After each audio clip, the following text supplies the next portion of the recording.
ದಾವಣಗೆರೆ ದಕ್ಷಿಣ ಸಮರ್ಥ್ ಗೆಲುವು ಶತಸಿದ್ಧ.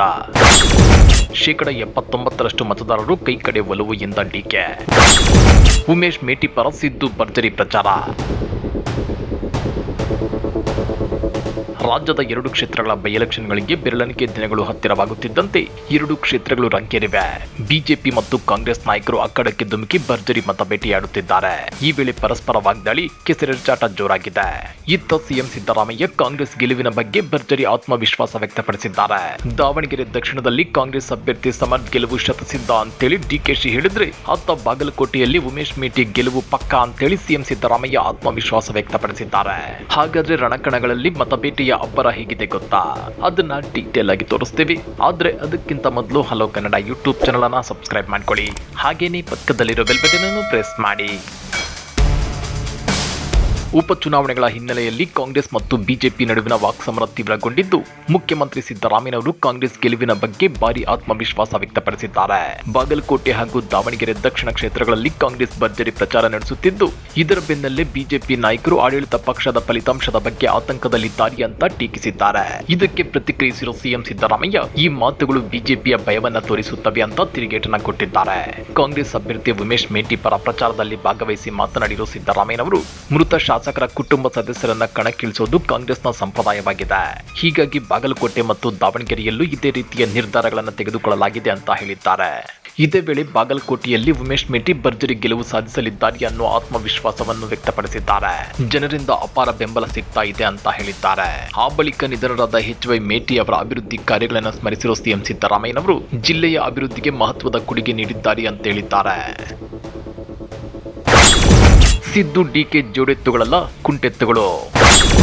ವಿಪಕ್ಷ ನಾಯಕ ಆರ್ ಅಶೋಕ್ ವಾಗ್ದಾಳಿ. ಕಾಂಗ್ರೆಸ್ ನಾಯಕರ ವಿರುದ್ಧ ವಾಗ್ದಾಳಿ ನಡೆಸಿರುವ ಆರ್ ಅಶೋಕ್, ಸಿದ್ದರಾಮಯ್ಯ ಮತ್ತು ಡಿಕೆ ಶಿವಕುಮಾರ್ ಜೋಡೆತ್ತುಗಳಲ್ಲ, ಕುಂಟೆತ್ತುಗಳು ಅಂತ ತಿಳಿದಿದ್ದಾರೆ. ಡಿಕೆ ಶಿವಕುಮಾರ್ ಹಾಗೂ ಸಿದ್ದರಾಮಯ್ಯ ಒಬ್ಬರ ದಾರಿಗೆ ಮತ್ತೊಬ್ಬರು ಬರಲ್ಲ. ಹೀಗಾಗಿ ಕುಂಟೆತ್ತುಗಳು ಬೇಡವೆಂದು ಜನ ತೀರ್ಮಾನಿಸಿದ್ದಾರೆ.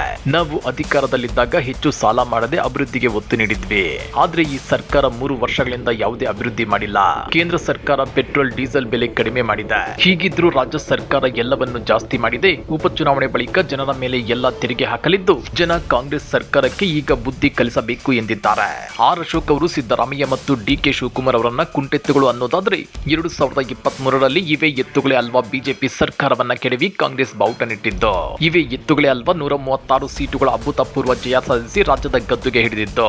ಇವರ ಪಕ್ಷದ ಮಾಜಿ ಸಿಎಂ BS ಯಡಿಯೂರಪ್ಪ ಸೇರಿದಂತೆ ಸಾಕಷ್ಟು ನಾಯಕರು 2023ರಲ್ಲಿ ಬಿಜೆಪಿ 150 ಸೀಟುಗಳನ್ನ ಗೆದ್ದೆ ಗೆಲ್ಲುತ್ತೆ ಅಂತ ಡಂಗೂರ ಬಾರಿಸಿದ್ರು. ಕೊನೆಗೆ ಬಿಜೆಪಿ ಪಕ್ಷ ಗೆದ್ದಿದ್ದು ಕೇವಲ 66 ಸೀಟು.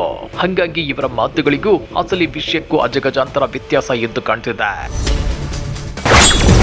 BSY ಬೊಮ್ಮಾಯಿ ಸರ್ಕಾರಗಳಲ್ಲಿ ಬರೀ ಲೂಟಿ.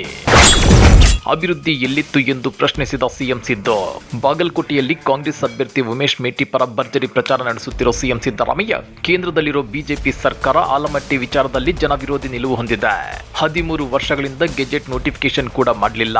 4 ವರ್ಷ ಅಧಿಕಾರದಲ್ಲಿದ್ದಾಗಲೂ ಭೂ ಪರಿಹಾರ ಘೋಷಿಸಿದ್ರು ಹಣ ನೀಡಲಿಲ್ಲ ಅಂತೇಳಿ ಬಾಗಲಕೋಟೆಯಲ್ಲಿ ಸಿಎಂ ಸಿದ್ದರಾಮಯ್ಯ ಆರೋಪಿಸಿದ್ದಾರೆ. ಅಷ್ಟೇ ಅಲ್ಲ, ಯಡಿಯೂರಪ್ಪ ಬೊಮ್ಮಾಯಿ ಸರ್ಕಾರ ಬರೀ ಲೂಟಿ ಮಾಡಿದ್ದನ್ನ ಬಿಟ್ರೆ ಅಭಿವೃದ್ಧಿ ಕಾರ್ಯ ಮಾಡಲಿಲ್ಲ. ಒಂದೇ ₹1 ರೈತರ ಸಾಲ ಮನ್ನಾ ಮಾಡಲಿಲ್ಲ. ಅಧಿಕಾರದಲ್ಲಿದ್ದಾಗ ಜನರಿಗೆ ಸ್ಪಂದಿಸದೆ ಈಗ ನಮ್ಮ ಗ್ಯಾರಂಟಿಗಳ ಬಗ್ಗೆ ಅಪಪ್ರಚಾರ ಮಾಡುತ್ತಿರುವ ಬಿಜೆಪಿಯವರಿಗೆ ಮತ ಕೇಳುವ ಯಾವ ನೈತಿಕತೆ ಇದೆ ಅಂತೇಳಿ ಸಿಎಂ ಸಿದ್ದರಾಮಯ್ಯ ಪ್ರಶ್ನೆ ಮಾಡಿದ್ದಾರೆ. ಜೊತೆಗೆ ಬಾಗಲಕೋಟೆ ಕ್ಷೇತ್ರದ ಉಪಚುನಾವಣೆಯಲ್ಲಿ ಉಮೇಶ್ ಮೇಟಿ ಅವರ ಪರ ಪ್ರಚಾರ ಮಾಡಿದ ಅವರು, ನನ್ನ ಆತ್ಮೀಯರು ಪಕ್ಷನಿಷ್ಠೆ ಇದ್ದವರಾಗಿದ್ದ HY ಮೇಟಿ ಅವರ ಆತ್ಮಕ್ಕೆ ಶಾಂತಿ ಸಿಗಬೇಕಾದ್ರೆ ಉಮೇಶ್ ಮೇಟಿ ಗೆಲ್ಲಲೇಬೇಕು. ನಾನೇ ಚುನಾವಣೆಗೆ ನಿಂತಿದ್ದೀನಿ ಅಂತ ಅಂದ್ಕೊಂಡು ಮತ ಹಾಕಿ ಅಂತೇಳಿ ಸಿಎಂ ಸಿದ್ದರಾಮಯ್ಯ ಮತದಾರರಲ್ಲಿ ಮನವಿ ಮಾಡಿಕೊಂಡಿದ್ದಾರೆ. ಹಾಗಾದ್ರೆ ಉಪಚುನಾವಣಾ ಅಖಾಡದಲ್ಲಿ ನಿಂತು ಅಬ್ಬರಿಸುತ್ತಿರುವ ಕೈ ಕಮಲ ಕಲಿಗಳ ಈ ವಾಗ್ದಾಳಿ, ಕೆಸರೆರಚಾಟಗಳ ಬಗ್ಗೆ ನೀವೇನಂತೀರಾ? ಇಂಥ ಮತ್ತಷ್ಟು ರೋಚಕ ರಾಜಕೀಯ ಸುದ್ದಿಗಳನ್ನ ಮಿಸ್ ಮಾಡದೆ ನೋಡಬೇಕು ಅಂದ್ರೆ ಹಲೋ ಕನ್ನಡ ಯೂಟ್ಯೂಬ್ ಚಾನಲ್ ಅನ್ನ ಸಬ್ಸ್ಕ್ರೈಬ್ ಮಾಡ್ಕೊಳ್ಳಿ.